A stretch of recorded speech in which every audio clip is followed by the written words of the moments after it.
A Peculiar Kind of Madness. Posted by Matt Dymersky. I'd always known that my great-grandma was an orphan, but in late October of last year, she decided to tell me the truth about what happened to her family. We were visiting her for her birthday. It was a tradition in our household, a road trip we knew in the back of our minds we'd take only a few more times. She was turning 98, so that was just the cold, hard truth of the matter.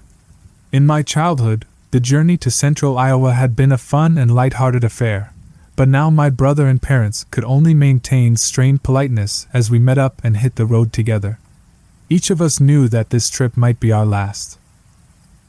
For several hours, we drove through vast open farm fields that stretched from horizon to horizon. My great-grandma's house was down a narrow dirt road off a wide dirt road off a gravel tractor lane. As a city boy, it was, more or less, the most remote possible dwelling I could imagine. She was born there, had lived her entire life there, and would soon, well. As we parked in an open muddy rectangle and stepped out to stretch our legs, the constancy of the place surrounded me. Every single year of my life, this house and its land had been exactly the same. The sky was open blue, the earth was a sea of waving gold, and the wind was a smooth river of cool warmth. There was never anything to mar those three pillars of sensory experience except the house, the barn, a defunct old tractor, and the bell. The bell was a simple thing raised high on an old metal crook. It sat out in the fields about a quarter mile from the house, serving as a measure of the wind. If a storm was coming, the bell was supposed to ring, a necessary precaution in tornado country. The only problem was, the bell and its crook had rusted over long ago. Every time I got out of the family van from age 5 to age 26, I glanced that direction and felt a sense of unease as my gaze fell upon that decayed artifact.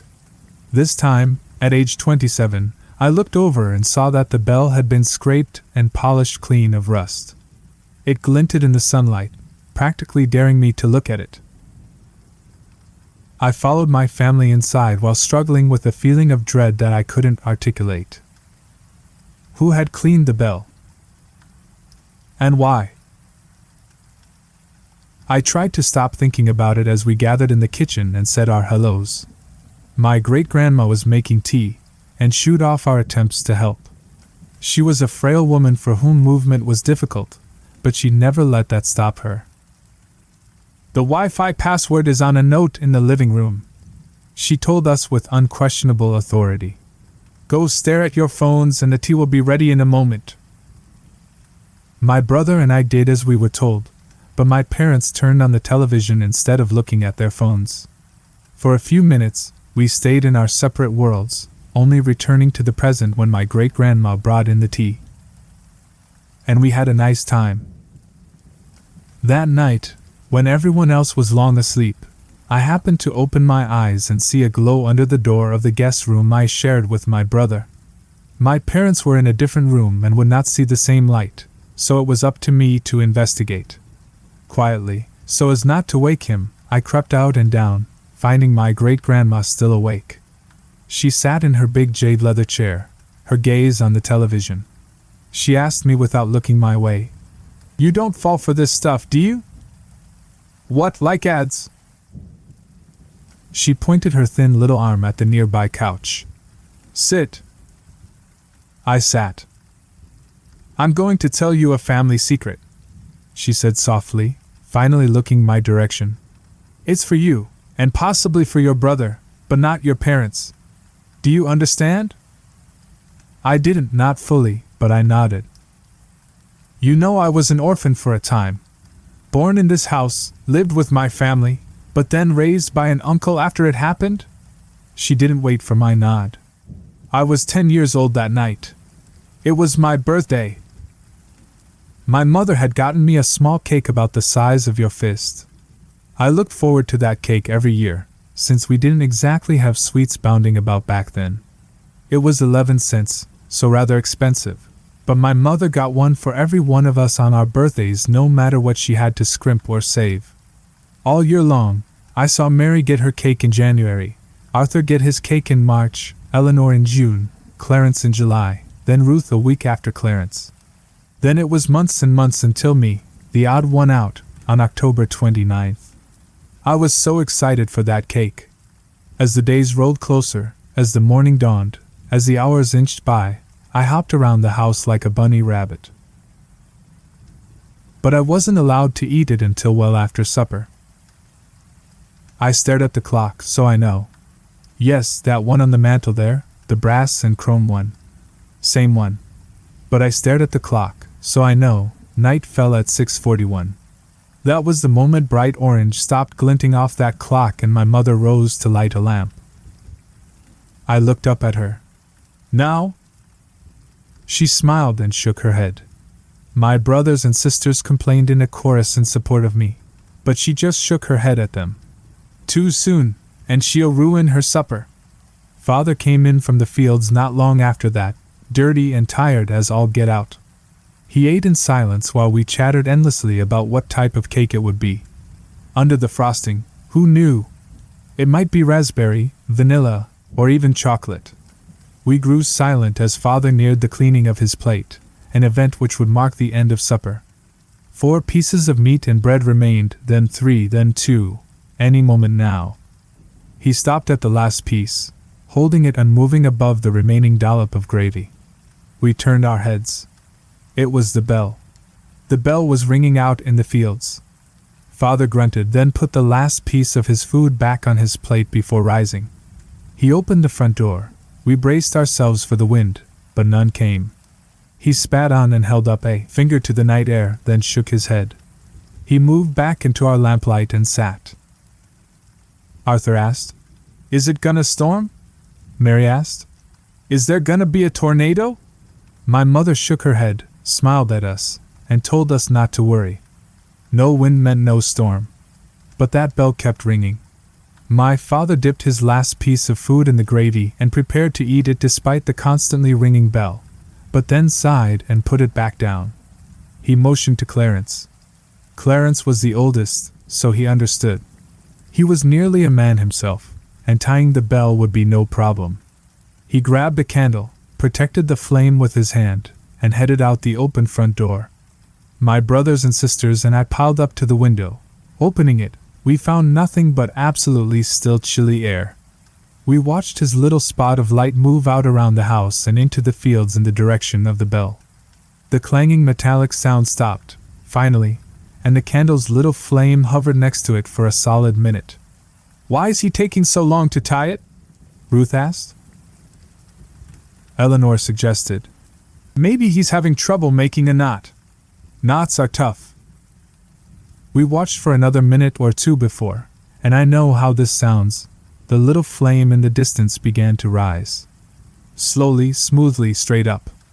We followed it with our eyes, exclaiming the entire time, as it moved out of sight beyond the roof overhang. The bell began ringing again. "His knot must have come loose," Arthur said. Our parents came to look at our insistence, but there was nothing to see by then. Father motioned to Arthur. Happy to help out, Arthur grabbed a full lamp rather than a candle. He hurried out the front door, around the house, and into the fields while we watched from the window. The lamp was easier to see, and we were absolutely certain he reached the crook. As the lamplight hovered there, the bell stopped ringing. At that point, we had no reason to think anything was amiss. Maybe the wind had just blown a wisp of burning candle string up into the sky and Clarence had gotten lost in the dark. He would see the lamplight, find Arthur, and they would both come back. The rising little flame we'd seen had just been a fluke. Only problem was, staring out into the autumn night, we still felt no wind at all. We stared at that unmoving light for a strangely long period of time. What was he doing out there? Was he calling for his brother? Why couldn't we hear him, if so? Our parents looked away for a moment, and in that instant the lamp went out.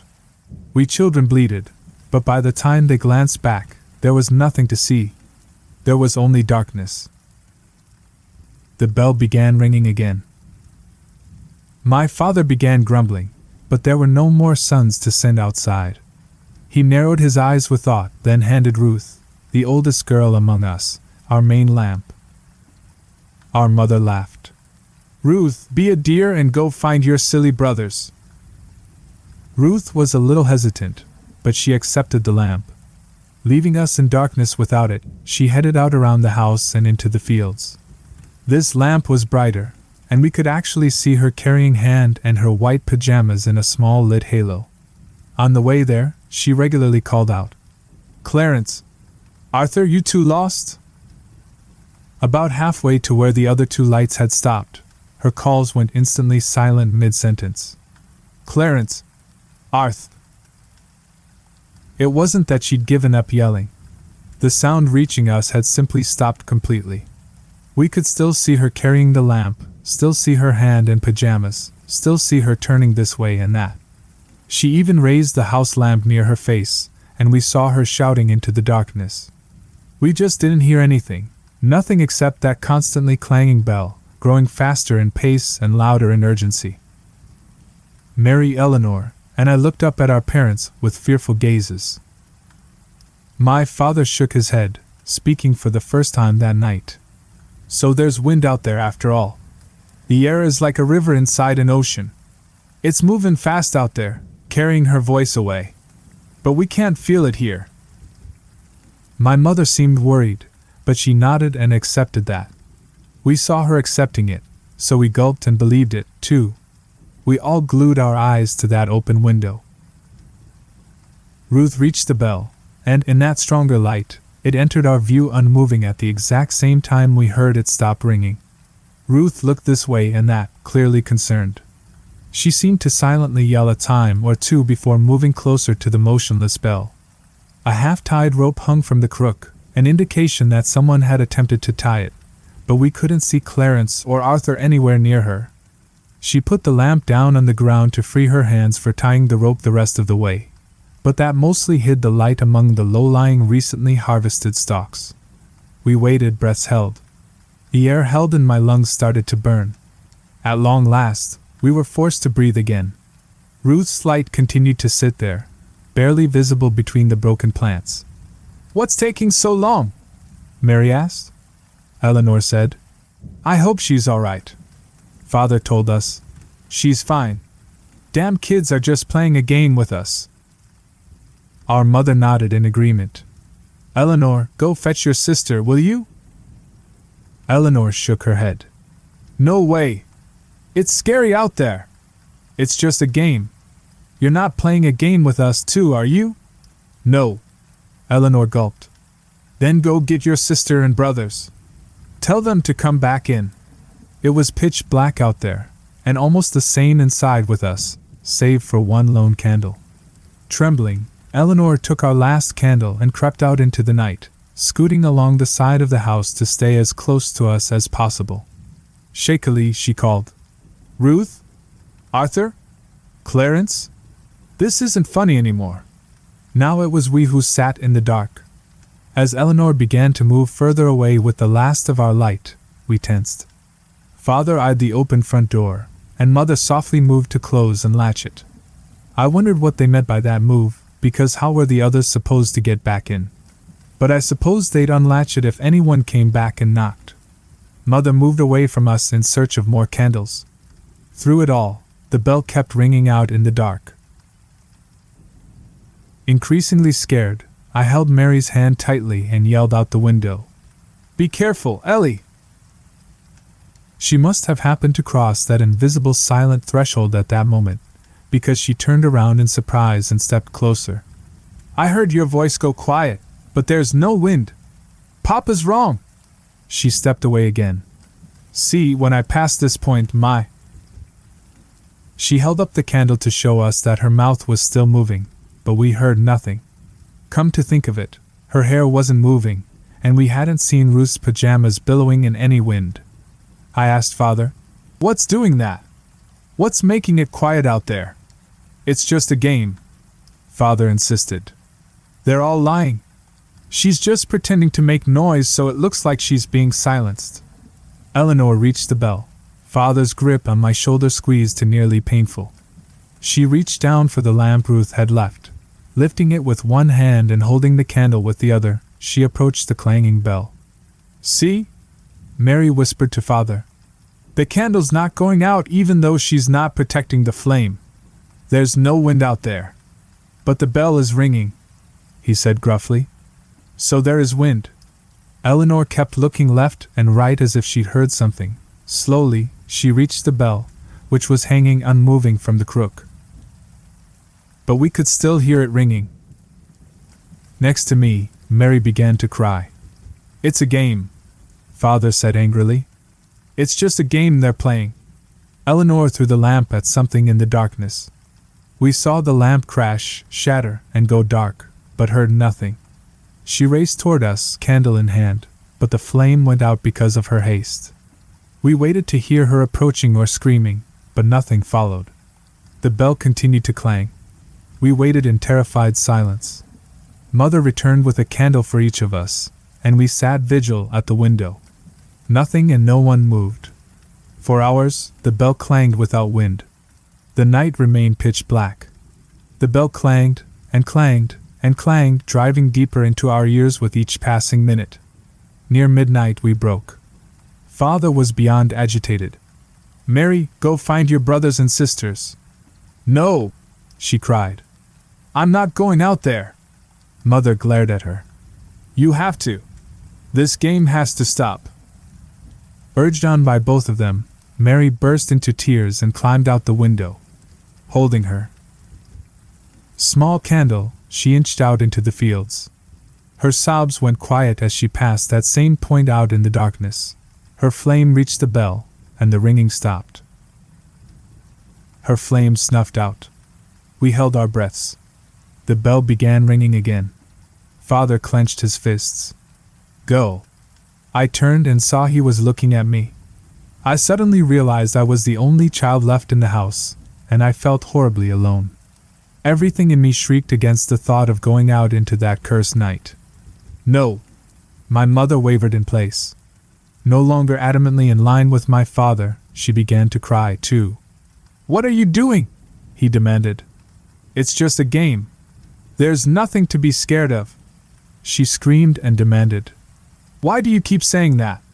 Why have I been helping you do this? He grabbed her and shouted in her face. Because we haven't been sending our children to their deaths. That's not what's happening. She pushed his hands away and ran for the window. Pushing past me, she tumbled out and ran screaming toward the still clanging bell, not out of fear of Father, but out of terror for her. Children. Arthur! Clarence! Ruth! Eleanor! Mary! For God's sake, where are you? He growled and leapt out after her, yelling, We didn't kill them! Everything is fine! They both continued shouting until they passed that point in the dark, and all went silent. Except for the bell. Twice more, it stopped ringing, and twice more, it began again. In panic and terror beyond reason, I closed and latched the window and pushed all of the furniture against every entry to the house. I curled in a cupboard holding the last candle up to my face as it slowly melted its way down toward my fingers. I was alone. Somehow, I was alone. We'd all seen the danger and stared right at it as it happened, but one by one they'd all gone out there anyway. I'd been surrounded by a full band of siblings my entire life, and now I was completely and utterly alone in a house in the middle of nowhere. By the length of my candle, it was 3 in the morning when the knock came at the door. I trembled, but did not make a sound. The knock sounded again 40 heartbeats later. It was louder this time. I shook, holding my candle tight. The third knock was more like a tremendous crash or kick, and I heard the door explode inward. 60 heartbeats of silence passed, and then the floorboards creaked. Something in me told me to put out my candle for fear of it being seen through the cracks in the cupboard, but I didn't dare. Not darkness. I couldn't handle darkness. I would scream if I did, so I kept it lit. Slow, quiet steps moved through the house. Whoever it was seemed to be pausing and listening at times. At others, they would rush forward to a random spot in a sudden frenzy and then stop abruptly. 400 heartbeats after that, the bell began ringing again. But this time, it rang from inside the house. It rang from the kitchen. It rang from near the bed. It rang outside my cupboard. Clang, 10 feet away, clang, 5 feet away, clang, right up against the cupboard door. And then it opened. I sat expectantly, mouth open and eyes wide, as I waited for my great-grandmother to continue. After a bit, I realized that was it. But what did you see? She shook her head. That's not the point. I'm here, so obviously I survived, and a young man like you doesn't need to know what horrors walk this world outside the paved cities of man. Gulping, I asked, You're not just pulling my leg? This really happened? Yes. Her gaze went distant by television light. But here's what I want to tell you, and what you should tell your brother. The thing that opened that cupboard door and stared at me from the dark, the thing that hoped to wait out my candle before the coming of dawn, had a bell tied to one of its teeth with a blood-soaked rag, such that it would clang when its mouth was opened for hunting. Somehow, someway, some heroic poor soul managed to tie a warning bell to that thing before they died. We heard that warning bell all night long, and yet my entire family walked out there one by one. We didn't listen because we didn't want to listen. My father knew what he was doing halfway through, but he didn't want to accept what he'd already done, so he did even worse to continue living the lie. I narrowed my eyes. What are you saying? She grabbed my hand briefly. Fear will tell you to put your candle out, but your head will tell you to keep it lit. Don't give in to fear. You keep it lit, you'll get through this. Turning my head, I became aware of a sound in the distance. Is that the bell? I was so caught up I didn't notice. How long has that been ringing? She just clenched her fist and turned back to the television.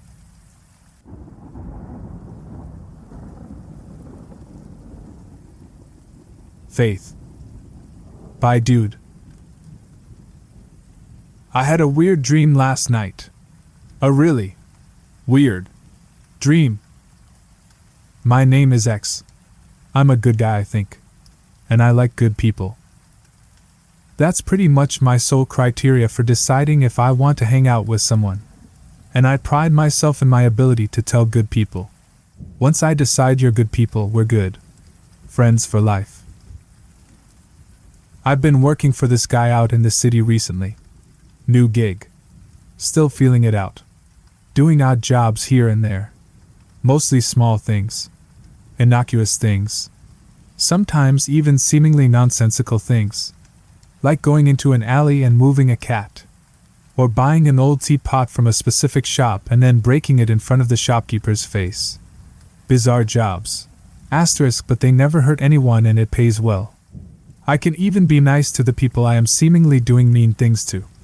Felt bad for the tea kettle guy, for example, so I asked Jane to hook him up with an antique dealer she knew. He was very happy. Turned out I was good for business, he said. Now I'm welcome there with open arms every time I go back, whether I'm looking for odd things for the job, or just to kill my own time. I've met this guy I work for. A few times, actually. He seems like good people. Mostly, though, I've just met Jane and a few others in his employ.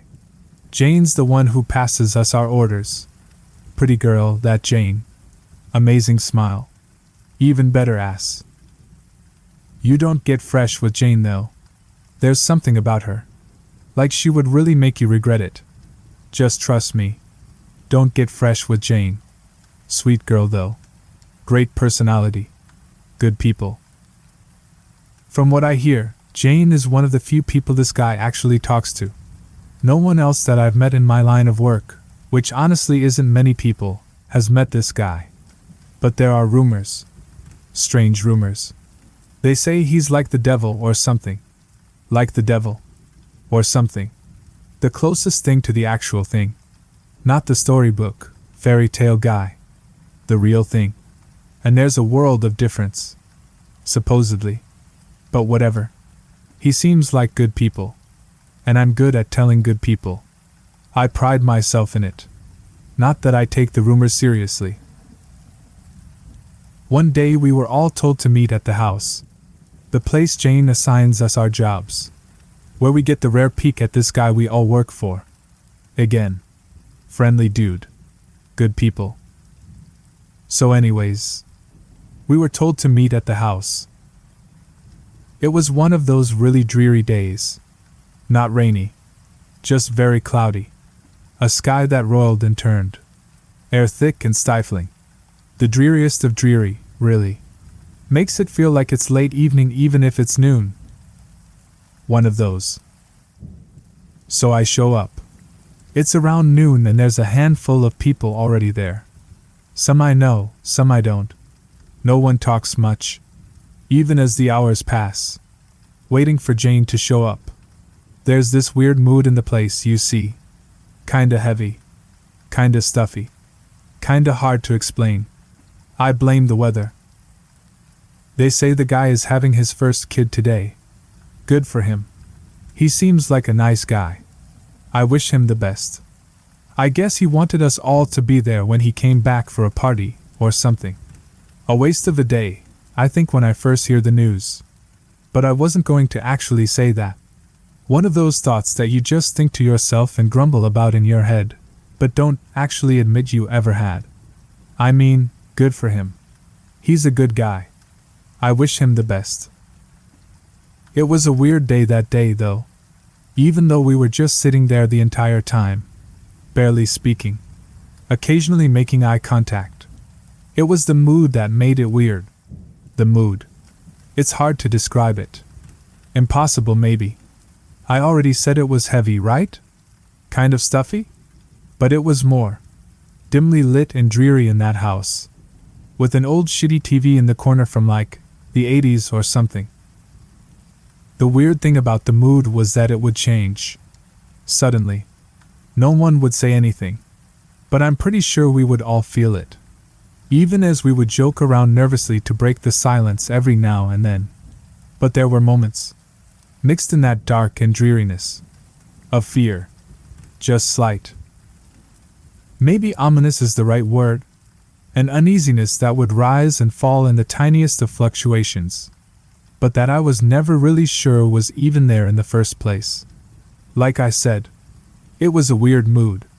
And a weird day. It may have all been my imagination too, I guess.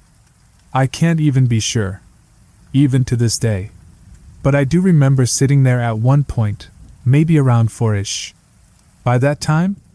And looking around at everyone in the room. At the people from whom I'd heard, semi-jokingly / semi-nervously, the rumor about our employer. Who he was. No one really believed it. But on days that you're just so inexplicably uneasy like this? Well, not quite like this. This was a whole new level. But I digress.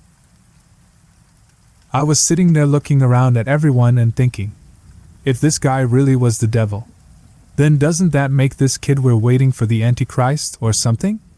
I remember laughing to myself. 'Cause I think everyone there was kind of thinking that. And it really was just the most absurd thought. Laughable. Really. But still creepy. You know, given the mood and everything. I'm thinking we may have just been freaking ourselves out though, in hindsight. I remember around 8 that night, 'cause that was the worst of it, dark dreary, and the rain had finally broken. Pouring down in sheets. My thoughts were all caught up in this devil and angel crap. Strange ideas and images rolling through my head. In my mind's eye. Very strange ideas. Horrific even. At one point I remember being absolutely terrified. I sometimes think about how someone in the Dark Ages, before the Age of Enlightenment, might react to this. To their own thoughts. They probably wouldn't even recognize that they were freaking themselves out. They'd blame it on some external demonic influence, and probably burn the whole house down to be safe. Or maybe not. Maybe they'd be chill. How the hell would I know? Anyways, it was around 9 when Jane finally showed up. Light rain on her shoulders. She says the baby was born healthy. safe and sound. She brings out a cake and a knife and explained that our employer would not be joining us. The procedure was later than expected and went longer too, with some complications. Looks like his wife died. Poor bastard. Well, none of us were going to hold it against him for not showing up. We sat, ate cake, talked amongst ourselves, doing our best to celebrate the occasion while still giving it proper respect. After a while, Jane comes over to me and tells me the boss wants to see me tonight. Asked me to meet him at this diner. She doesn't say what he wants, just that he wants to meet. How can I possibly refuse the guy? So I show up at the diner about an hour later. I see him sitting alone in a booth a little ways into the restaurant. Middle-aged guy, dark hair, sharp, kind eyes. The kind of eyes that know the weight or responsibility, and have known it for some time. Also the kind of eyes that say he may or may not have killed a guy once. Or more. Who knows? But you can also tell that if he did, he's not the kind of guy that enjoyed it. Ladies and gentlemen, the devil, I think to myself. He sees me walking toward him and stands up. He gives me a nod and a brief smile that doesn't quite reach his eyes today. He looks tired. Obviously. Congratulations and I'm sorry for your loss, I say, stumbling my words as I shake his hand. Thank you, he says. It's been one hell of a day. So much, first one way then other. It's been, he says, trailing off. I can't even imagine. I'm sorry, I say. I guess he was one of those guys you hear about that was actually happily married. He takes a deep breath and closes his eyes. It is what it is, he says wearily, yet firmly, as he opens them again. A man who has clearly seen some shit in life. A man who clearly knows how to roll with the punches. A man in control. I'm sorry to ask you out so late, and in this weather, he says. Not at all. Anything I can do to help.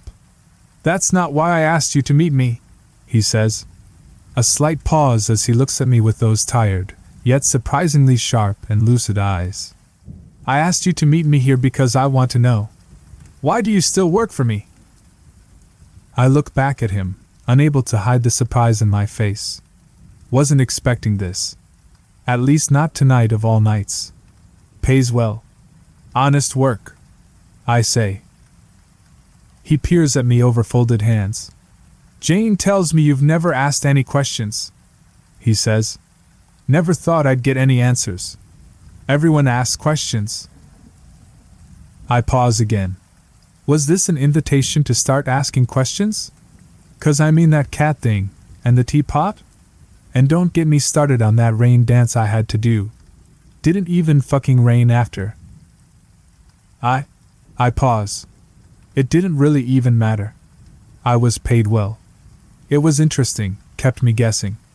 Money and adventure, what else can you ask for, right? Does anyone ever get hurt? I find myself asking. The combination of the rumors, the day's mood, and just the fact that this guy had people running around the city doing weird shit for him. Someone always gets hurt, he says. No matter what.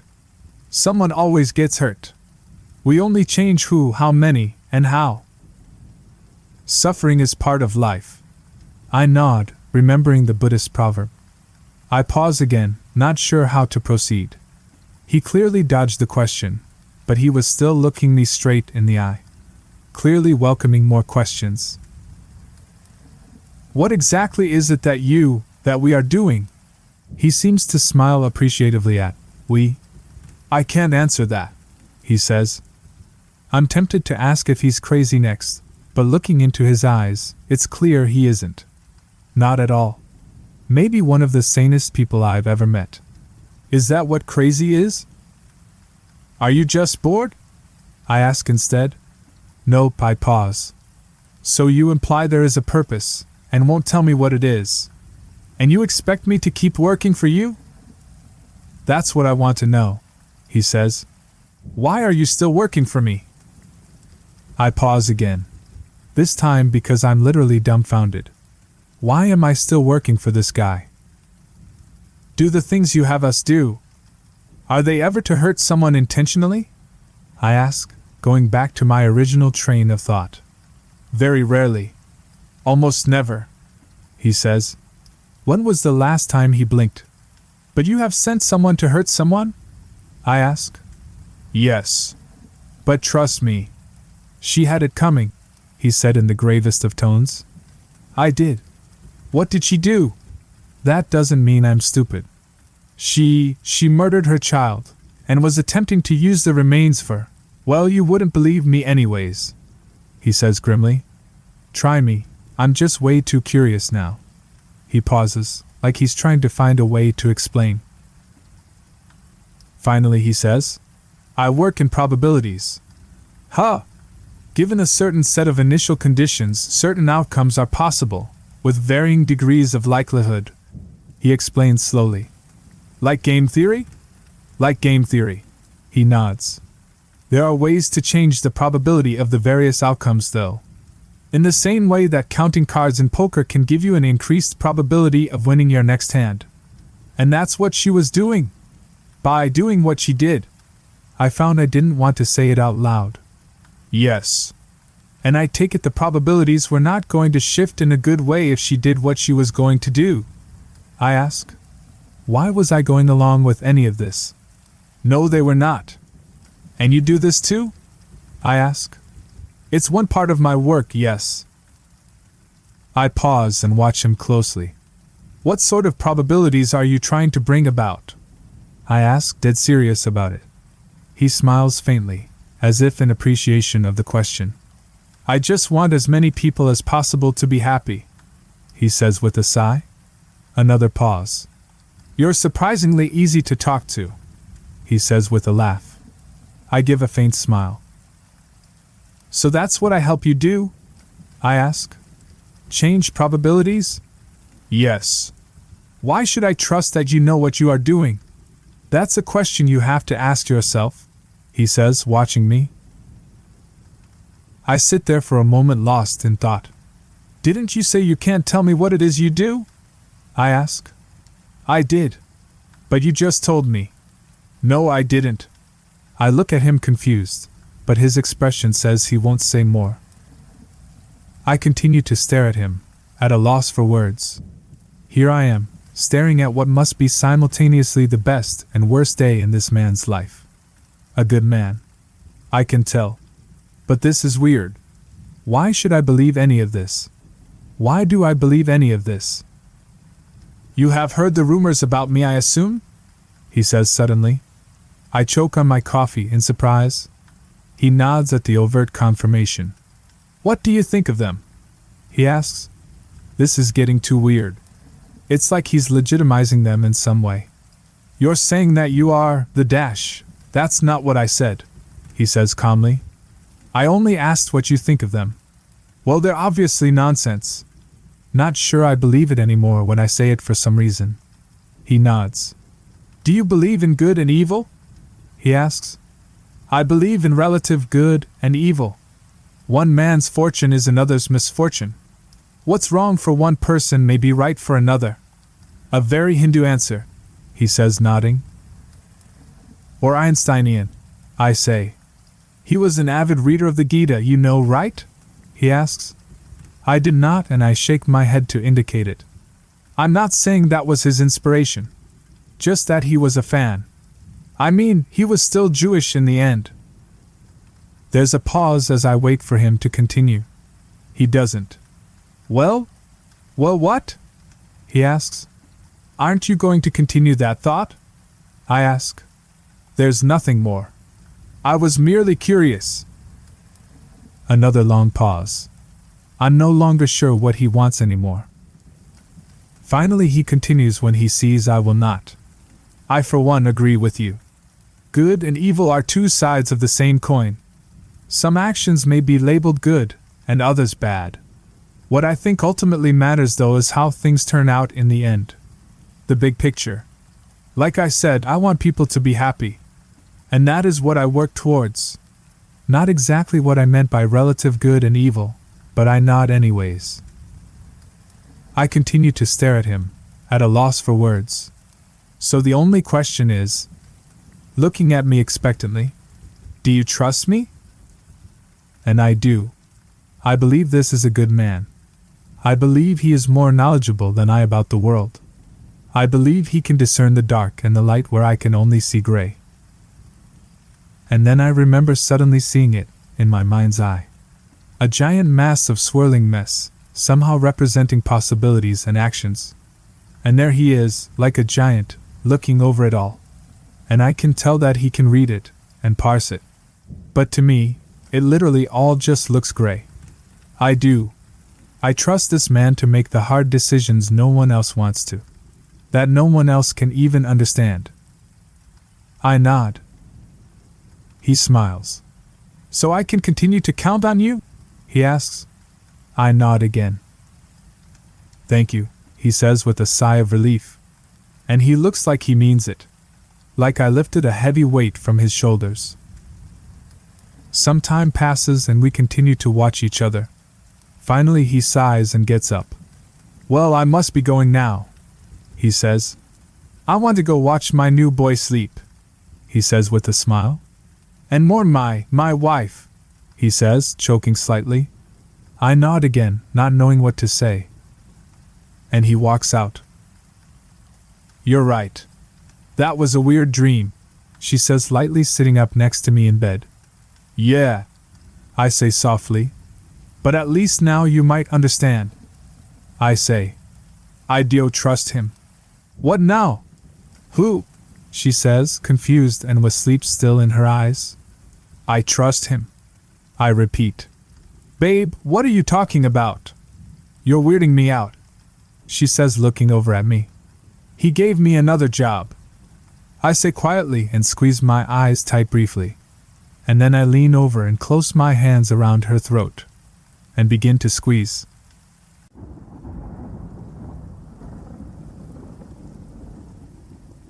Choices. Posted by Stephanie. There was something about her that captivated me from the beginning. Maybe it was her eyes, a striking cerulean blue that appeared as deep as the ocean when she looked at me. Or maybe it was her lips, painted a red so dark it could easily be mistaken for blood.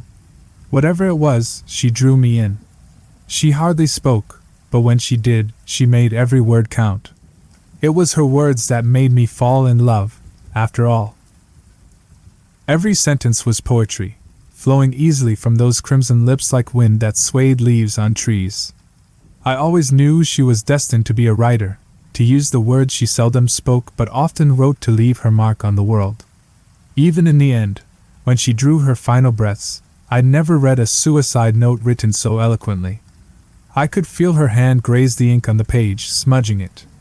Many believed those ink stains were from her tears, but she didn't cry. I'd never seen her cry in my life.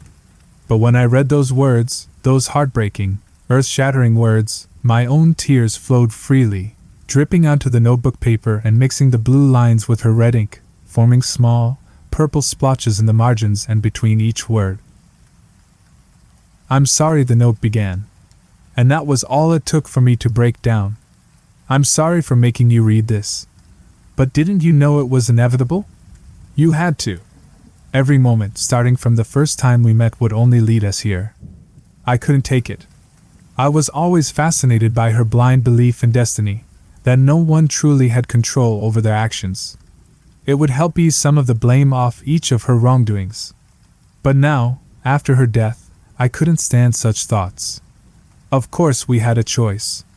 She didn't have to end her life. And taking the responsibility away from her actions angered me. She had to know what this would do to me, but maybe her belief in destiny was what led to her demise, so she had no reservations of killing herself, that the repercussions would be at the fault of the universe, or God, or whatever other higher power she believed in. But no. I do believe in fate, don't get me wrong. I believed it was fate that we met, that we fell in love, or at least I did. If she truly loved me, she wouldn't have left. But believing in it to the degree of thinking she had no free will? Well, That was frankly ridiculous. I clenched my teeth, poured a drink, and continued to read. Do you remember what I told you that first night? And I did. Of course I did. I'd play it over and over in my mind like a broken record. I remembered what she wore, a black dress with lacy flowers adorning the sleeves and black suede boots that cut off at the ankles. I remembered what she looked like, her blonde curls pinned up in a bun atop her head with a butterfly claw clip, those red lips and blue eyes highlighted by minimal makeup. I remembered the lavender-scented perfume wafting off of her when she leaned in close to speak so she could be heard over the roaring music in the background. I remembered down to the song that was playing when she first introduced herself, though I tried to drown it out. Tears for Fears, everybody wants to rule the world. Ironic, and she did, and I believed she could. But most of all, I remembered what she said. And through my vision blurred by tears, I reread those words. Isn't it funny how no one here truly cares? I was confused at first, but then she explained. I mean, look around. Those girls crowding around the stairwell. How little they'd care if they never spoke to each other again. For they're only here to convince themselves they're having a good time, distracting themselves from their everyday life of bills and mortgage and parents they haven't spoken to in years. I laughed. What about you then? Do you care? She'd even included my response, verbatim, in her note. Of course I care. I'd very much like to speak to you after this party. And so it went, as cliché as a story can go, me falling in love with a girl who claims she's different from everybody else, who lived her life against the grain, defied the status quo. Hell, she boycotted it. But while many may think they're trying to be unique, they end up being like everybody else in their quest to be different. That was the paradox. But her? She truly was different. And no, it wasn't because of my judgment blinded by my utter infatuation with her that I thought that. Everyone she met did. The note continued on. I took another sip, then another. And that was the story of our beginning. You knew that story already, though. But what I'm here to tell you is the story of our end, of my end. I never imagined there would be one. I expected, till death do us part, but not this quickly. There is an old Polaroid I left in my room, slipped between the box spring and the mattress.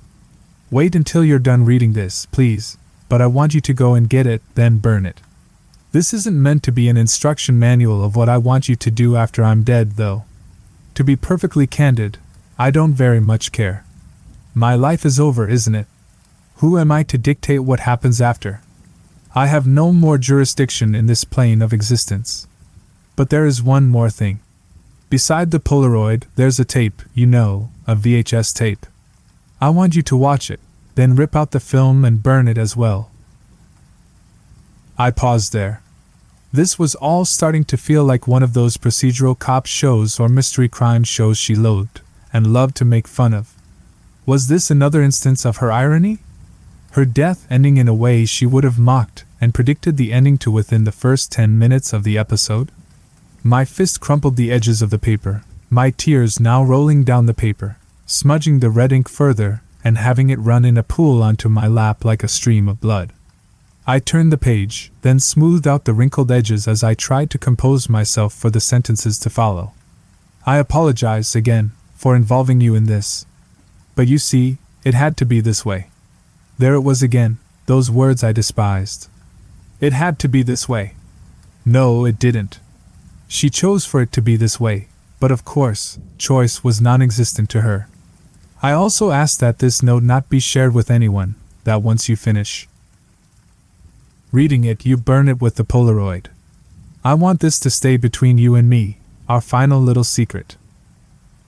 She knew exactly what she was doing, the effect her words would have on me. She knew she had no say in what I did after her death, so she guilted me into cooperating. Another sip of the drink in my hand seeping down my throat, I recalled another memory, the last time she'd said, "Our little secret." We were sitting on her bed in her room, cross-legged, facing one another, passing a family-sized bag of potato chips back and forth and talking. I don't quite remember what about. She had a smile on her face that slowly curled up to a smirk, and she said, "Can I show you something?" I nodded. "Of course. But this has to stay our little secret." "Of course," I repeated, looking into her eyes. She reached behind her, under the mattress, and rummaged around before pulling out a small object lodged between her mattress and box spring. She held it in one hand, covering it with the other, and held her arms in front of me. "Remember, our little secret." She slowly let her hand fall away, revealing the object in her hand. My eyes widened and I shook my head in disbelief. "Why do you have that?" I stammered, my heart beginning to race. "You know, for emergencies." And she gained a devilish glint in her eye, her face still twisted into that satisfied smirk. In the palm of her hand lay a .22mm mini revolver. "Okay. Just put that thing back, please." I swallowed hard. "What? You don't want to hold it?" she teased, beginning to twirl the gun around in her hand. "No, thank you. Put it back. It's not loaded, is it?" "Of course it is. What good is a gun if it's not loaded?" She laughed. "You sure you don't want to hold it? There's a certain power that comes with it, you know, holding an object in your hand with the ability to end anyone's life at any moment. Makes me feel like God, personally." She laughed again and aimed the gun at her head. "Stop it!" I shrieked and grabbed her wrist, lowering her hand. "The safety's on, chill out. I'm not an idiot. Sorry. I didn't know it would freak you out so much." She shrugged and slid the revolver back under the mattress, then grabbed a handful of potato chips and shoved them into her mouth. I sighed in relief once the gun was put away and looked at her once again. "When you said you had a secret, I wasn't expecting a gun." "Well, what were you expecting?" she asked, potato chip crumbs stuck to the corners of her mouth. "I don't know, but not that." Our conversation resumed to normal after that, discussing favorite TV shows and movies, mundane small talk. When she spoke, I couldn't help but notice how carefully she chose every word, as if speaking for an entire audience instead of just me, or how her hair would fall into her face and she'd meticulously brush it behind her ear. One time, I did it for her, my fingers sliding through her silky blonde curls and my breath caught in my throat, those blue eyes sparkling at me behind hair that I'd brushed aside. Then, she smiled at me and I felt dazed, my heart pounding. She had me captivated, and in that moment, I knew nothing other than the fact that I loved her. That smile, that hair, those eyes, I was overwhelmed by her. So I placed my hand tentatively along the side of her face, my thumb grazing her cheek, and kissed her. There was no hesitation on her part. She wrapped her arms around my waist and pulled me closer and returned the kiss. Out of all my memories of her, that one stuck out the most. I opened my eyes as fresh tears flowed freely from them. I never again kissed those lips. I took another sip, my own lips meeting cold, harsh acidic liquid rather than her soft, gentle face. There was no more sweetness, only a lump in my throat that burned to swallow. But I knew the only thing I could do was to keep reading, finish the last word she'd ever written. "Thank you for carrying out my dying wishes, although you don't really have a choice in this matter, do you?" There it was again. There was one final sentence. I had to read it, but a part of me didn't wanted to preserve the last of her I had. I still had the picture and whatever the hell was on that tape, but I didn't want to run out of words. Words, her favorite thing in every form. She could speak forever, write forever, read forever. But now, this final sentence, hardly even, consisting of only 4 more words my tear-blurred vision could hardly decipher, were her last. "I love you." C. Taped to the bottom of the letter was a key. I read the words aloud. "I love you." But did she? I'd grappled with that long enough. I clutched the note tightly to my chest, tore the key off the paper and grabbed my own car keys, carrying out her final request. The drive wasn't long, but it felt like the longest trip I'd ever taken. my heart racing with every mile I grew closer to her home. And soon, there it was, a gorgeous gray Queen and Victorian with a blue gabled roof, its porch lined with shrubs and rose bushes. I parked out front, and made the journey up the stone sidewalk. I nearly rang the doorbell out of habit, my finger reaching out for it, then pulling back. I took the key she'd left out of my pocket, gripping it tightly in my sweaty palm before pushing it into the lock, and turning. I walked inside, the hardwood floors creaking and groaning under my footsteps. The house was dark, empty, and cold, her absence leaving a void, sucking out all the friendliness in the home. I half expected to find her lounging on the leather couch, her feet kicked up on the armrest, her hand dipped in that giant bag of potato chips we'd shared those months ago. I double-checked to make sure, but of course, it was empty. I ran my palm over the left cushion where she often sat, but that was the coldest of all. I closed my eyes for a moment, fighting back the tears that glistened in my eyes, threatening to fall. I had a job to do. Reminiscing in her home was far too painful, so I'd better get what I'd come for and get the hell out. Turning away from the living room, I started up the stairs to her bedroom at the top of the turret, steeling myself as I knew this room held the most treasured of our memories. The door was left wide open, and I walked inside, flicking on the lights.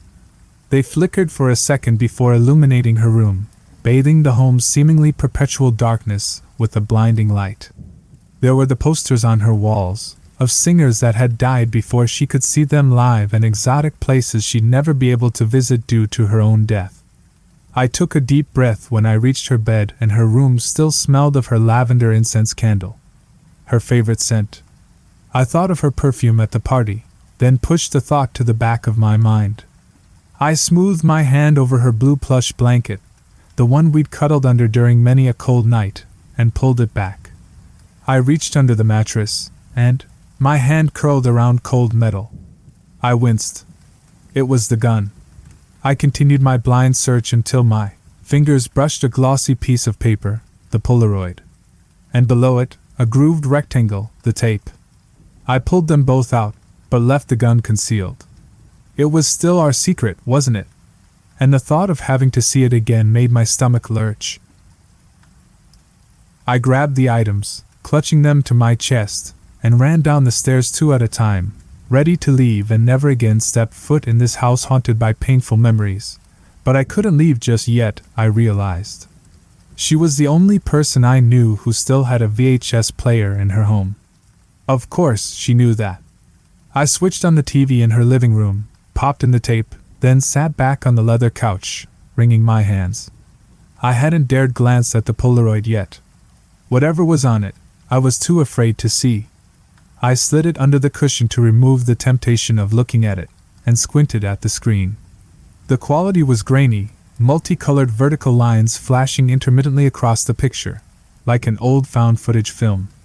I laughed. That was yet another cliché she hated. But my expression turned serious when the movie came into focus. It was the 2 of us sitting on her bed, cross-legged, and facing each other. Tears were streaming down her face, and I could hear her muffled sobs as she fiddled with the item in her hands, then shoved it into mine. I couldn't see my face, but I knew it was me. My own hands began to tremble, both in the movie and reality. I heard my own sobs mixed with hers. "Do it!" she shrieked, toggling the safety of the gun. "No," I protested, shaking my head vigorously. "You don't have a choice. You never had a choice." "Yes, I do. We both do. Christina, please," I begged. "No." She reached under pillow and pulled out a translucent orange bottle, shook out some of the contents, and shoved them into my mouth, forcing me to swallow. "Sorry," she whispered, "but it had to be this way." She grabbed my hand, which appeared limp, though it was hard to tell through the poor quality, and pressed my index finger against the trigger. The screen then cut out, which I was relieved for, certain I could no longer bear to watch. But in the darkness, a loud bang rang out, a sharp, piercing sound that reminded me of fireworks, but I knew it wasn't. Then, the volume cut out as well. I gulped and slowly stood, steadying myself by grasping the armrest of the couch and pulled the Polaroid out from under the cushion. I held it up to the light and nearly fainted from the developed image. I squinted at the label on the bright orange bottle that encompassed the photo. Flunitrazepam. There was one word printed below the image. Run. And as the sirens blared outside the window, bathing the room in a red and blue glow, I knew I had to. What I still didn't understand, though, was why. Why she had made me do this. I knew she was depressed, but why would she put my finger on the trigger? Was it somewhere in her twisted beliefs of life and death that she couldn't commit suicide? I had to be quick. I knew I was running out of time. I ejected the tape and grabbed it, running back up to her room where I took the Bic lighter from her nightstand and scrambled out to the back entrance of her house. My heart pounding, I dropped the lighter onto the picture, then ripped the film out of the tape as instructed. But something caught my eye. A scrap of paper fell from the tape, and I snatched it out of the air before it could fall into the flame. This time you do have a choice, it read in her elegant cursive writing using the same red pen. Taped to the note was a single bullet.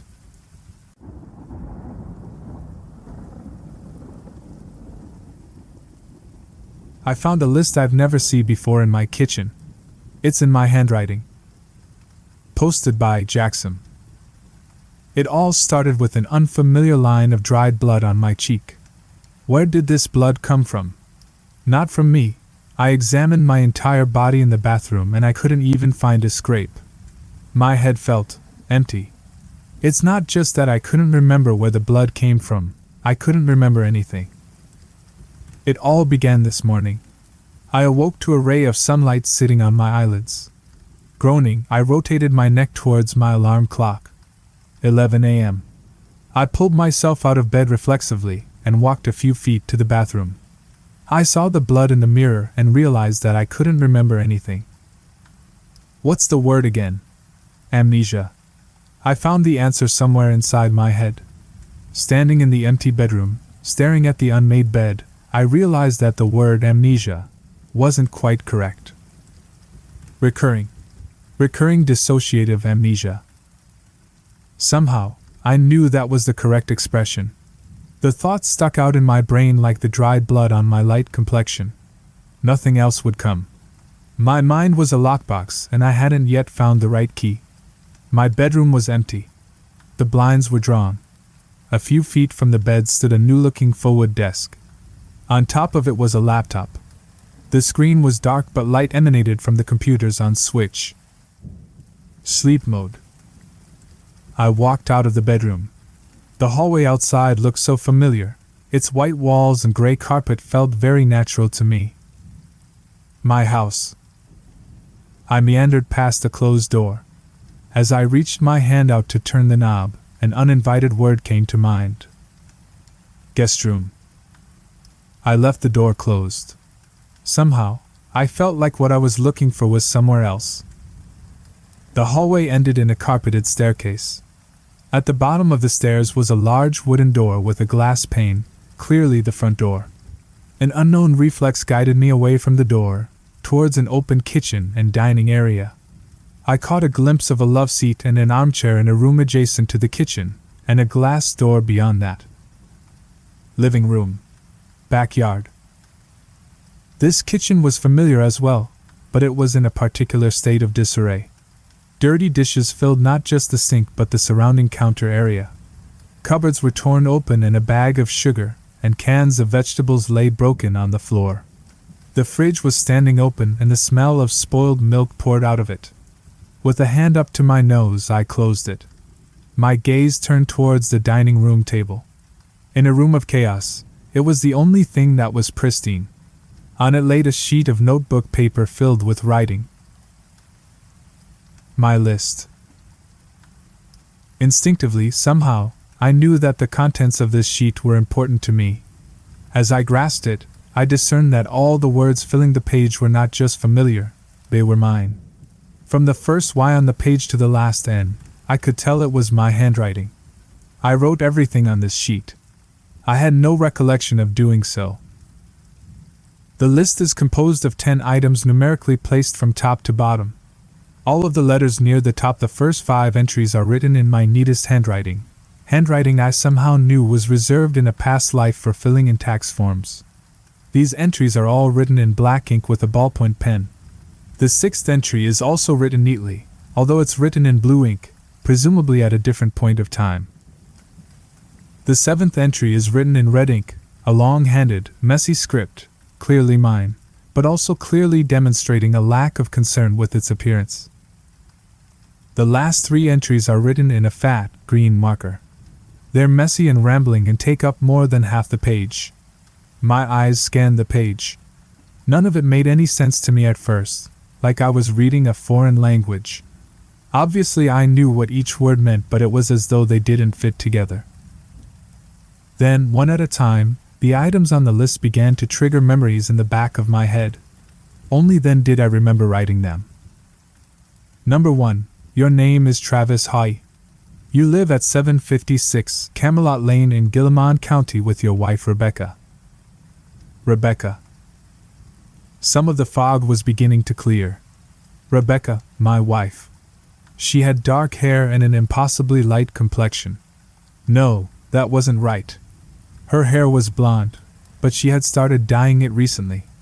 She liked to do things like that. How long had we been married? Not too long. A few years maybe, but I'm still having a hard time remembering how many.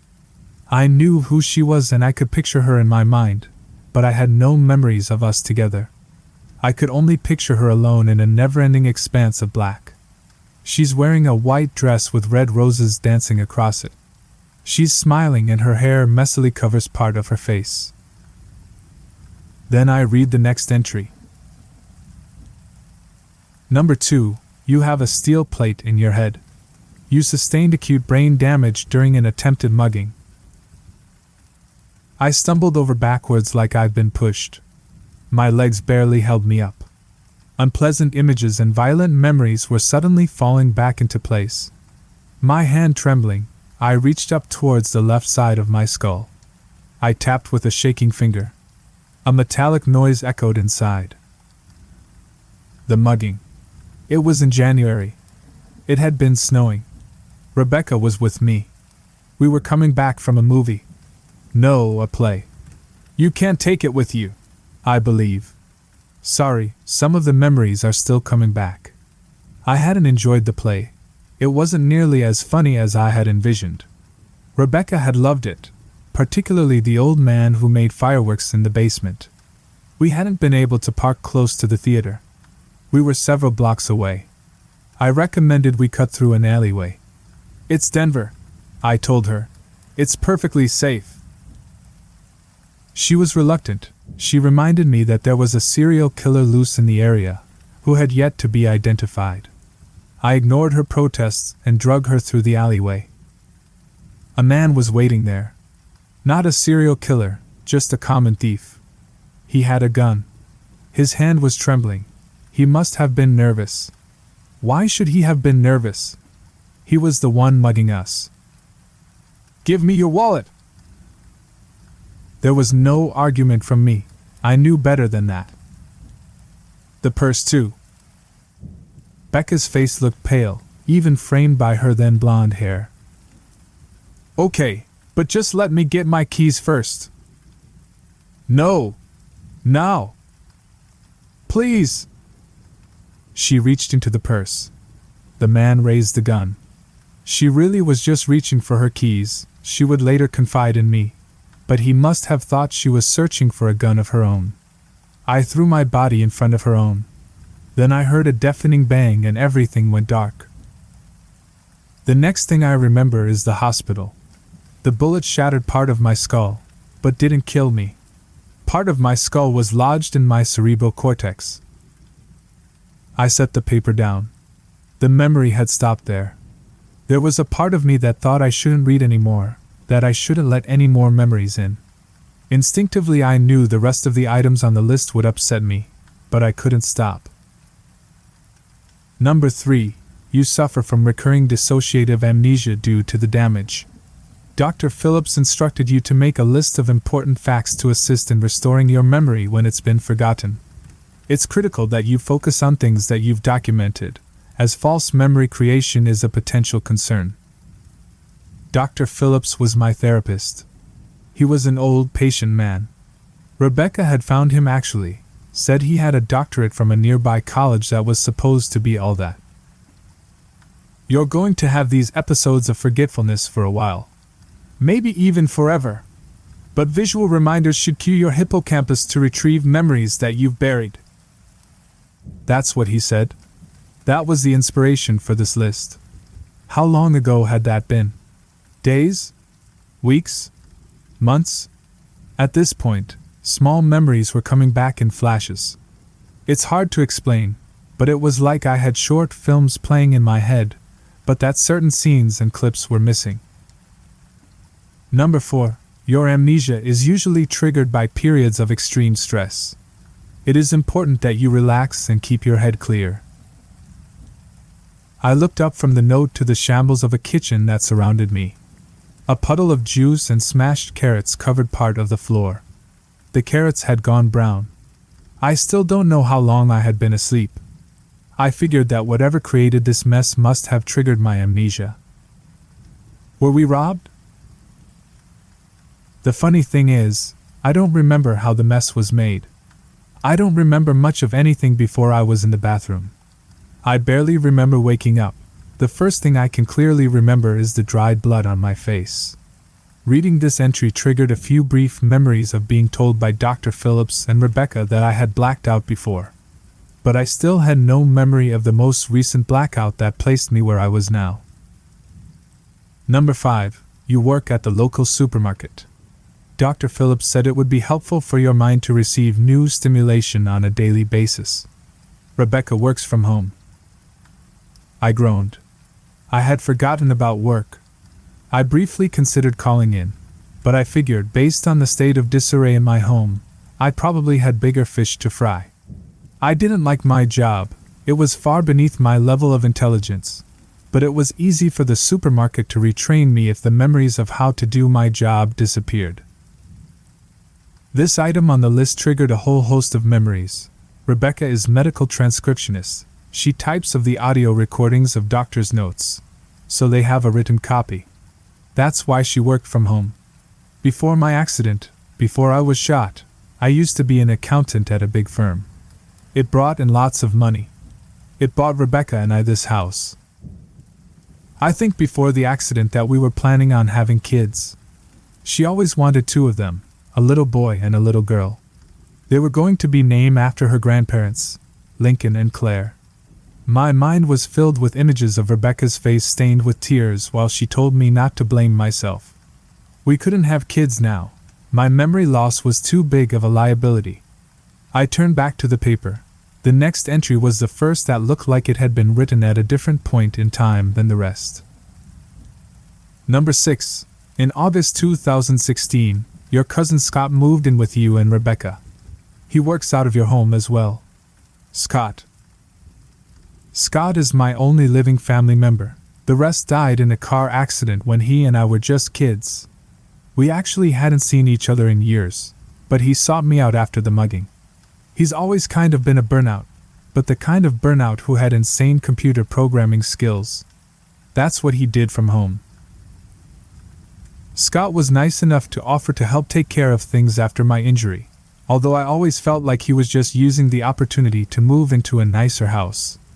Still, he helped with the chores and he took care of stressful things that the doctor had recommended I stay away from, like paying bills.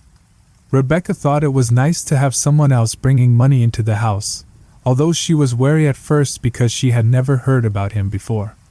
Scott and I were never very close, and like I said, we didn't see each other often. At this point, it occurred to me exactly how alone I was. There was no movement or creaking throughout the house. Just suffocating silence.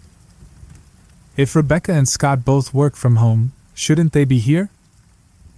I stood up from my kitchen table and tiptoed into our living room. It was in shambles as well. The 2 chairs I had seen previously were in fairly good condition, but the rest of the room was a wreck. A flat screen lay overturned on the floor, dark glass blended in deceivingly with the carpet. In the corner of the room, propped neatly against the stucco wall, was a long piece of wood with a large metal head. Sledgehammer. The head of the hammer was a rusty burgundy. The carpet beneath the hammer was distinctively different than the cream color of the surrounding carpet. It was a dried brown crimson color. Blood. Something bad had happened in this house. I looked at the glass door that led to our backyard. Blinds were drawn, blocking the outside. There was dried mud on the floor surrounding the door. The corners of my vision were starting to go gray. My head felt heavy and I had an overwhelming urge to lie down. My own voice started screaming in my head, trying to reason with me. No. Don't go to sleep. But I'm so tired. It's the stress. It's triggering another blackout. You need to take a breath and relax. My chest was heaving and my breaths were sharp and irregular. Hyperventilating. I took a deep breath. The gray in my vision began to fade. Air filled my lungs and my heart began to beat in a more regular rhythm. After a few minutes I felt normal again. I stood up slowly and returned to the kitchen table. Some part of me knew that I had to finish reading, understanding, the list. Number 7. Does Rebecca even still love me? Tears welled in my eyes. We had been having problems. Visions of Rebecca and I yelling filled my head. I'm sorry! I just can't keep it all straight. I'm doing my best. This is your best, Travis? I'm tired of reminding you who I am. I'm tired of getting calls from the police because you've fallen asleep on the side of the road. I didn't ask for this. I'm doing my best to provide for us. Provide for us? The only one who does anything to provide for us is Scott. Fuck Scott! Rebecca and I are standing in the kitchen and yelling at one another. There are multiple memories like this. She and I fighting about my amnesia. Some of them I can tell what we're fighting about, some of them I can't. Scott is usually a topic of conflict, but it isn't always clear why. I kept staring at the list. The next item was the first written in the chaotic green marker. Green bled in the tiny veins on the paper, creating a frantic, unearthly look in my writing. Number 8. Rebecca and Scott are getting really close. They're probably fucking while I'm at work. I hate myself, I'll kill us all. Oh God. Paranoia. Depression. Both of those things had become notable staples in my recent existence. Rebecca was usually cold to me. Numerous impressions of her ignoring me or treating me like an idiot danced in front of my eyes. I remembered the nervousness in my stomach while I stood bagging groceries, thinking of them alone together. The pain of how that felt still hurt. I realized that I was crying. All these painful memories were coming to the surface at once. I'll kill us all. I had written that. Had I killed my wife and cousin? I couldn't remember. I remember being so upset at the two of them. But I also remember still feeling all the love for Rebecca. I couldn't have killed them, could I? Then an unfamiliar word fought its way to the surface of the conflicting ideas in my head. Guest room. I practically ran up the stairs.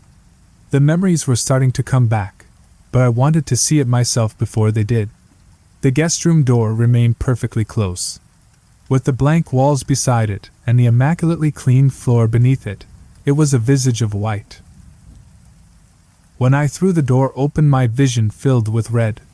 The bed was smeared in red, the walls were smeared in red, even the fucking ceiling. There was blood blanketing most of the room. It was old, dried blood. All I could smell was the sickening scent of iron. I felt a pressure rise in my chest. I could remember the sound of a hammer hitting something soft and wet. I could remember a scream. A woman's scream. Rebecca.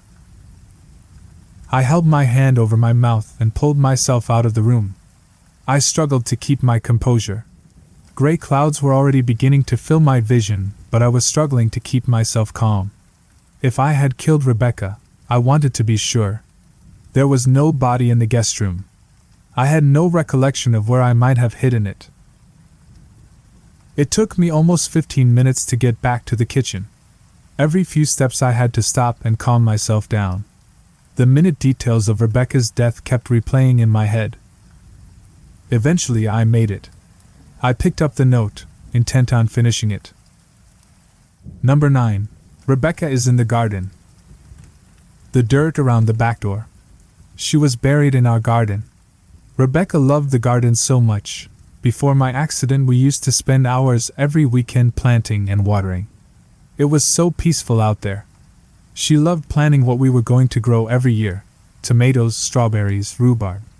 It made perfect sense to bury her somewhere that she truly loved. I can see her, in my mind. She's wearing a white dress with red roses dancing across it. The muscles around her mouth have relaxed and fallen into a macabre smile. Her hair is caked with dirt. Shovels full of dirt cover her body one by one. I could go outside and look for the body, but it would be pointless. I'm certain that she's there. By this point, it had taken me almost 2 hours to understand this whole list. It was barely a page, yet reading it felt like I had read a whole book. There was only one item left. I was confident that I had murdered Rebecca, maybe Scott too. I knew that I needed to call the police and confess. But first, I finished the list. Number 10. It's not what it looks like. Check the computer. This item made no sense to me. I remembered the computer in my room, but nothing else. Still, I had to know what it meant. Going back upstairs was difficult. Walking past the open door to the guest room nearly sent me overboard, but I survived it. I stood in my bedroom, where I had first come to the realization that something was off. Where I had first found the blood on my face that sent me spiraling. The computer was still on. Sleep mode, like I had initially thought. There was no passcode. When I clicked on the power button, it sprang to life. The desktop was clear except for a single icon, Google Chrome. I clicked on it. It brought me to the generic Google search screen.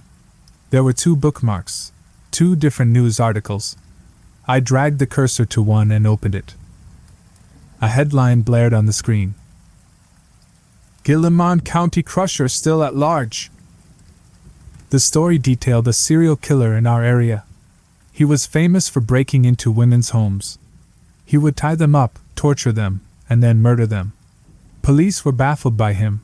He had gone months without capture despite the horrific scenes he left in people's homes. His signature was crushing the skulls of his victims with a sledgehammer. Sledgehammer. There was a sledgehammer in the living room. I shivered. I couldn't be the crusher, could I? I had no recollection of doing anything like that. So far, whenever I read something that had meaning to me, it triggered a flood of memories. But I didn't remember killing anyone. I clicked on the other bookmark. It was a new article from 15 years ago, an obituary detailing an accident. Family dies in freak auto accident. This article brought back memories by the dozen. Images of my family's van sliding on the ice, crashing through a highway divider, hitting a car going the other direction. Another boy is sitting adjacent to me on the seat. He's my age. The car hit us on his side. His body was crushed. I remember watching him crumple and fold into a knot of gore and metal. I remembered the funeral. Standing with a police officer at my side, tears running lines down my face. I remember burying them all. My mother, my father, my aunts, my uncles, all dead. And the boy on the seat next to me, my cousin Scott. I was the only survivor. The article confirms what I've said. It lists the names of the deceased, including Scott Hoy. How could he have been living with us then? Who was the person that had moved in with us? I picked up the note again. Again and again I read it, searching for any clue that might explain what happened. My eye caught item 3 of the list. It's critical that you focus on things that you've documented, as false memory creation is a potential concern. False memory creation. It clicked. The person living with us, the person that I had told my wife was a long-lost cousin of mine, the person who spent all day alone with Rebecca while I was at work worrying, he wasn't really my cousin. But he was convincing. I remember watching him tie Rebecca down to the bed, the stress already causing my vision to go dark. I remember the hammer.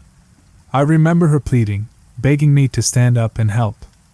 I remember tears covering my cheeks and feeling absolutely powerless. I remember Scott cackling madly as he swung the hammer against her again and again. I remember the sick noise of bones cracking and Rebecca screaming in pain. I remember her shrill, ear-piercing scream, and then it goes black. I think I've figured out what happened. This serial killer person, he convinced me that he was my long-lost cousin. There are suddenly memories of when I first met him. He came to the hospital right after the accident. No one else was there at the time. He brought flowers, red tulips. We talked about the injury and my family. He came back every week until I just assumed it was the same Scott I had known when we were kids. I had convinced Rebecca of the same. I had no recent memories of him, but I wrote it off as a symptom of my injury. She was under too much stress to really question it. He murdered Rebecca. I wonder how many times I've woken up and come to this realization and then blacked out from stress. Judging by the state of disarray in my home and the dried blood in the guest room, this isn't the first time.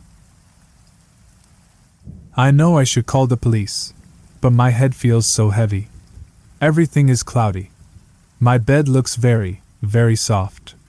I'm so tired. I think I'll go back to sleep and call them when I wake up. Don't worry. I'll remember.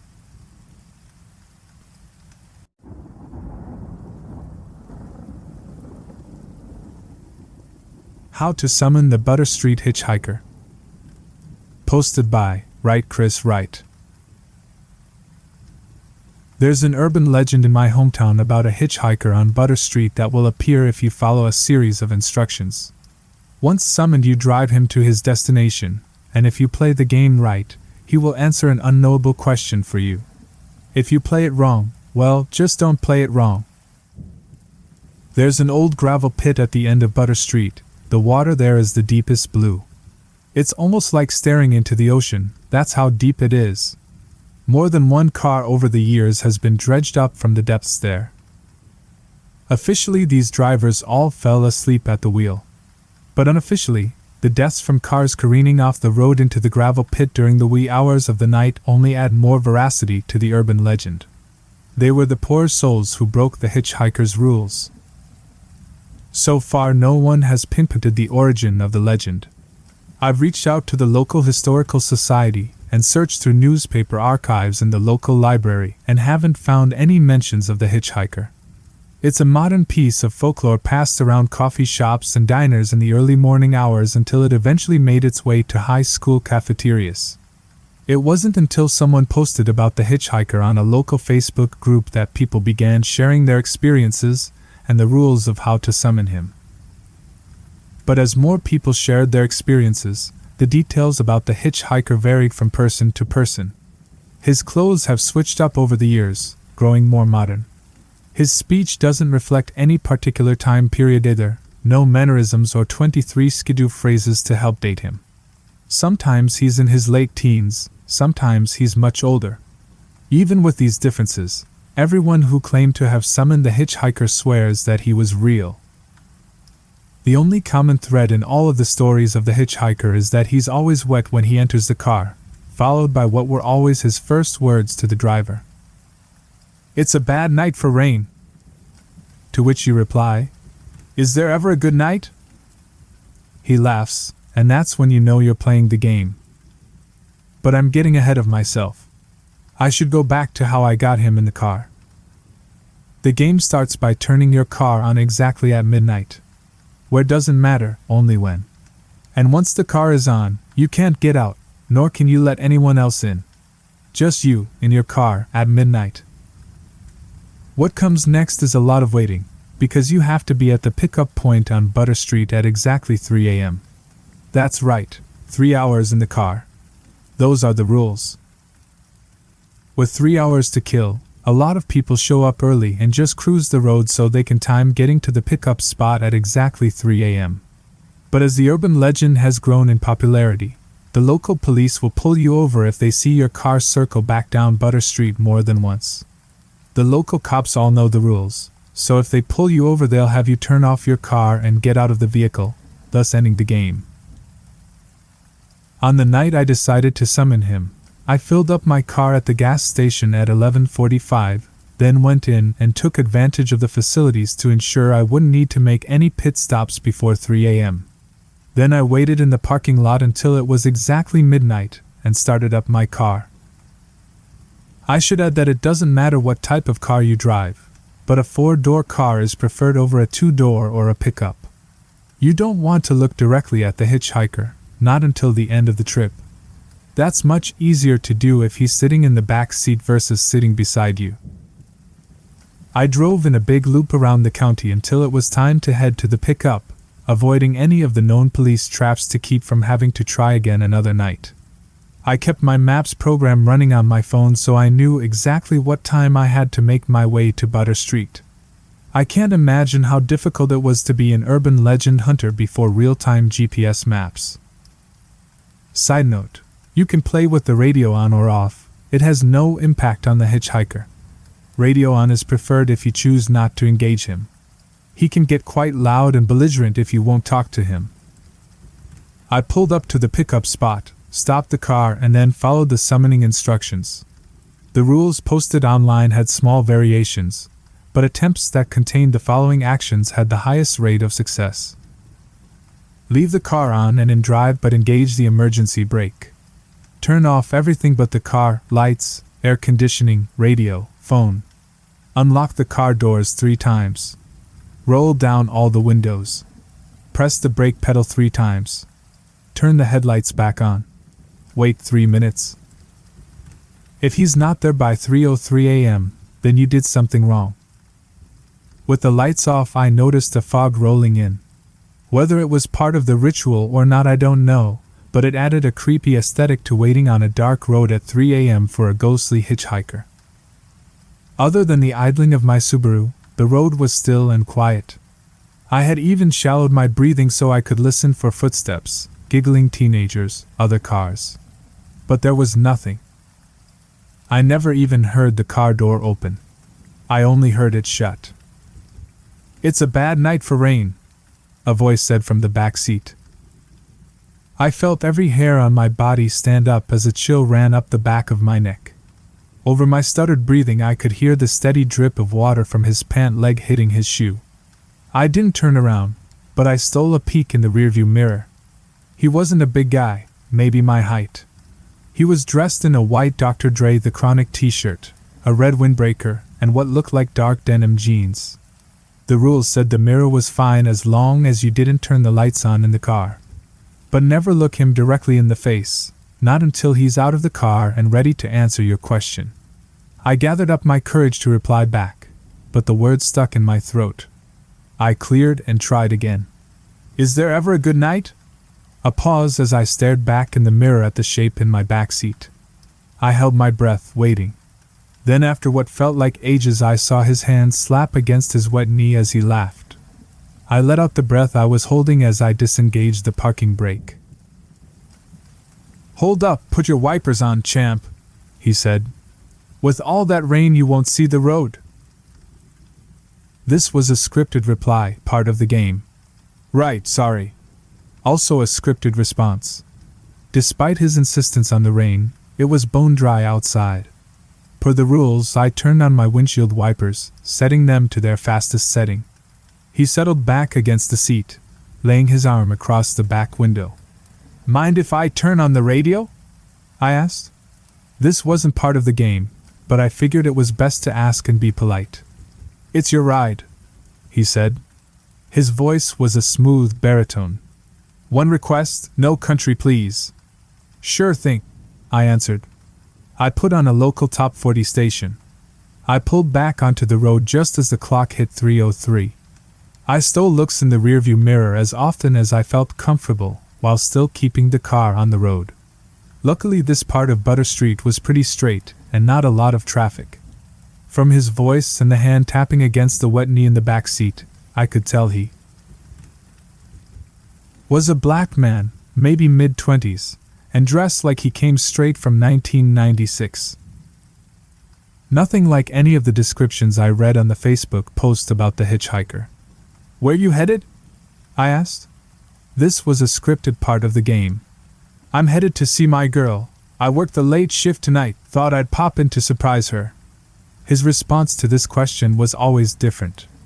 That, coupled with the fact that the appearance of the hitchhiker seemed to shift, led many to believe that it's not the same spirit every time.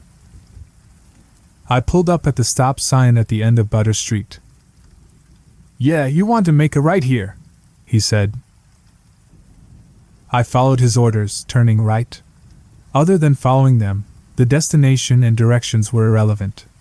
The ride goes until 3:33 a.m., when he tells you to pull over. "So what's your story, man?" he asked. A scripted prompt, but how you reply was completely up to you. Some have ignored talking to him altogether, which apparently is not recommended. Some have shared a little out of politeness. Others have talked right up until drop-off time, filling the air with their own words. The more you talk to him, the more he talks back. It doesn't impact the game, it just makes the journey a little more interesting. Even though I'm driving a ghost, his voice is disarming, making him easy to talk to. "I have a day job that pays the bills, just boring office stuff, but in my spare time I like to explore urban legends and haunted places. Go out looking for proof of life after death." "Ah, for real? Damn, that sounds spooky as hell." Unscripted reply. He leaned forward, putting his elbows on his knees. In the rearview mirror I could see the sleeves of his windbreaker were shredded. "What's the scariest thing you've seen? Take a ride up here." Unscripted. I wanted to say, "Besides this," but I held my tongue. All indications from everyone who has played the hitchhiker's game say that he was unaware of his situation. He's just a passenger getting a ride to his destination. Attempts to get him to recognize his ghostly predicament do not go well, so I do not advise bringing it to his attention. I took the next right as I continued my story. "About 2 years ago, I was on an overnight ghost hunt at the Ohio State Reformatory. It's an old prison up in Mansfield, where they filmed Shawshank Redemption," I said. I figured if he was from the 90s, he might remember the movie. "So there's a group of 6 of us on the tour, and we're over in the administration wing, and I felt this hand press into my back, like it was guiding me forward.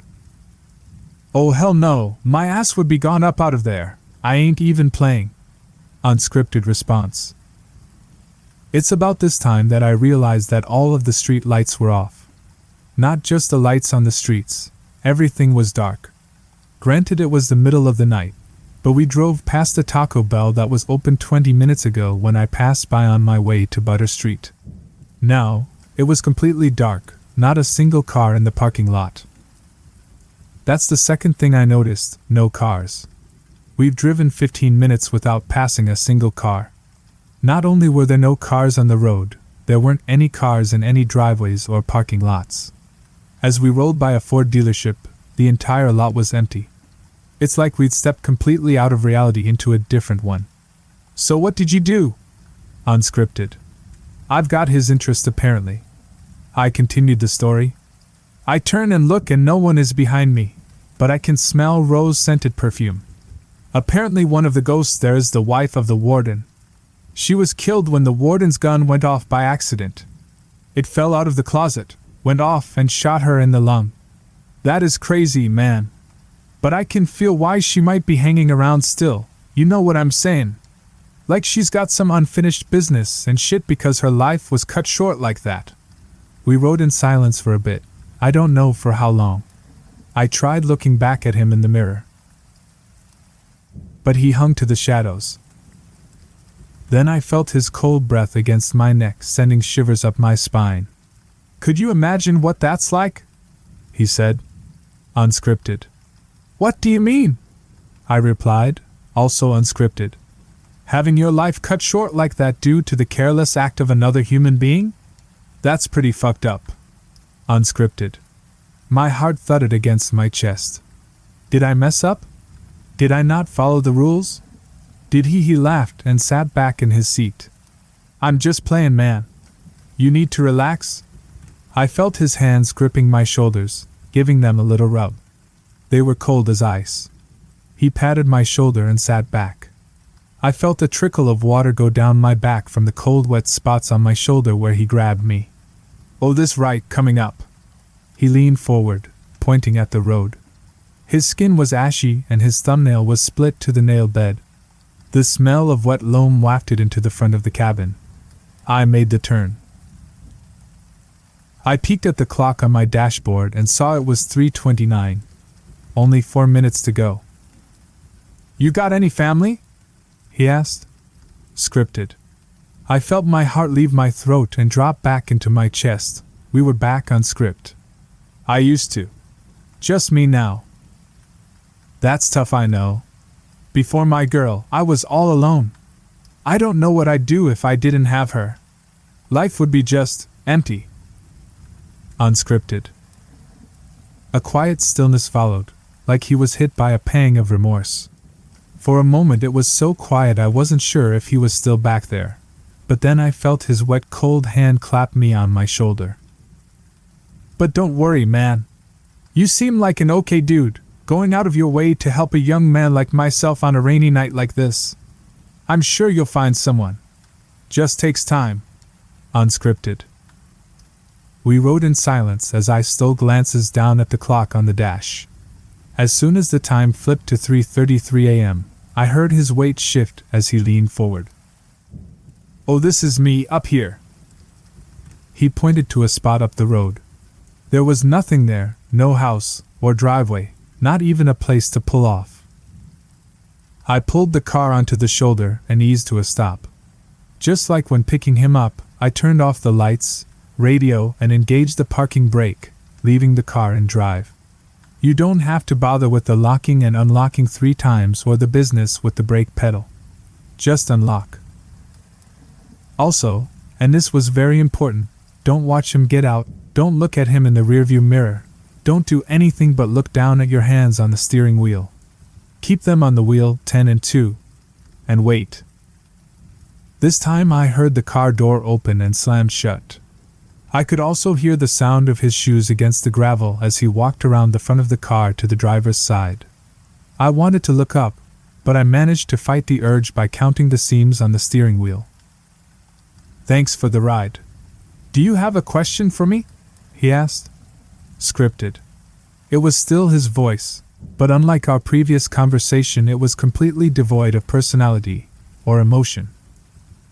Once you completed the ride, you were allowed to ask him a question. It has to be something personal but unknowable. You can't ask for lottery numbers or things like that. People have supposedly asked about locations of lost heirlooms, the exact date and time of their death, the fate of long-lost relatives, all sorts of personal questions they'd have no other way of knowing. For the second time that night, the words failed to leave my throat. I took a deep breath and swallowed. Is she at peace? I asked, then without thinking I added, does she blame me? My words were barely above a whisper, but I knew he heard me. After you ask, then and only then are you allowed to look directly at him. So I did. I felt all the color drain from my face as I looked up. The hitchhiker had no face at all. Only 2 shiny black spots where his eyes should be. He had no mouth, no nose, nothing else. Just 2 quarter-sized black pools of what looked like liquid ink where his eyes should be, and they reflected every star in the sky. I couldn't look away from those eyes, even though I very much wanted to. That's 2 questions, my friend, he replied. Unscripted. My heart jumped back into my throat. I broke the rules. I fucked up. I asked 2 questions. I was paralyzed, staring up into his face. I sat looking up at him for what felt like hours. I pulled back a little as his hands moved up to the sides of his face, just under his ears. I thought for a moment he might rip off his false face and reveal another, more terrifying one. He didn't remove his face. Instead, he pulled his hoodie up over his head, returning his empty face to the shadows. But since you were kind enough to save me from walking all this way in the rain, I'll answer you. Unscripted. Before I could exhale a sigh of relief, he gripped the door frame and leaned down so I was staring directly into his empty eyes. She's not at peace, and she does blame you. Even with the hood up, I could still see every last star in the night sky and those inky black pools. I can't fully capture what I saw in them. It was like staring at both vast infiniteness and vast nothingness. They held everything and nothing at the same time. His eyes, they were like staring into eternity.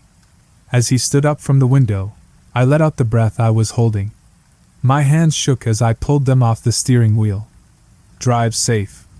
Scripted reply. The last thing he says before he leaves. He walked away behind the car. You can watch him walk in the rearview mirror, but don't turn around or get out or try to follow him. I watched until he disappeared into the darkness and waited until I could no longer hear his footsteps against the gravel. When I turned on my headlights, I realized I was back on Butter Street, parked on the side of the road next to the drop-off for the gravel pit. This was always where you ended up after the hitchhiker leaves. All I had to do was release the parking brake and the car would roll towards the drop-off, gaining speed until it launched off the cliff into the deep blue water waiting below.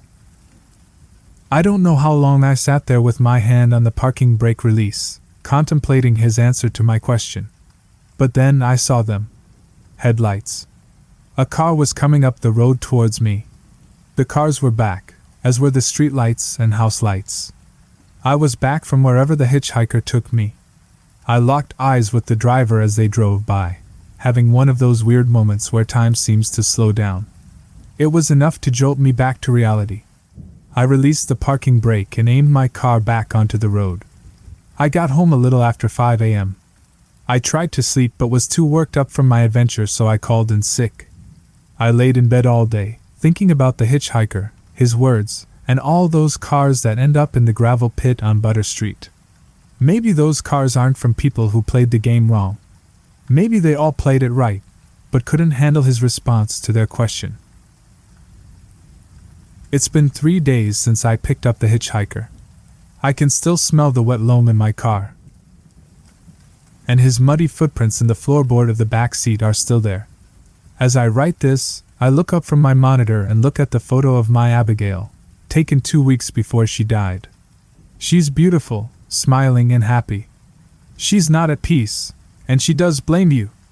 It's my favorite photo of her. I think I'll take it with me when I take a drive later tonight. I'm going back to see the hitchhiker.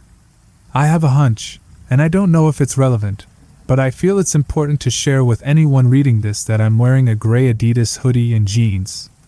If somebody out there reading this picks up the hitchhiker later on and sees something similar and get in their back seat, well, then I guess we've solved part of the mystery. If you do pick up the hitchhiker, I hope you get the answer you're searching for. As I look outside, the skies are cloudy, but I hope the weather holds up for a drive later. It's a bad night for rain,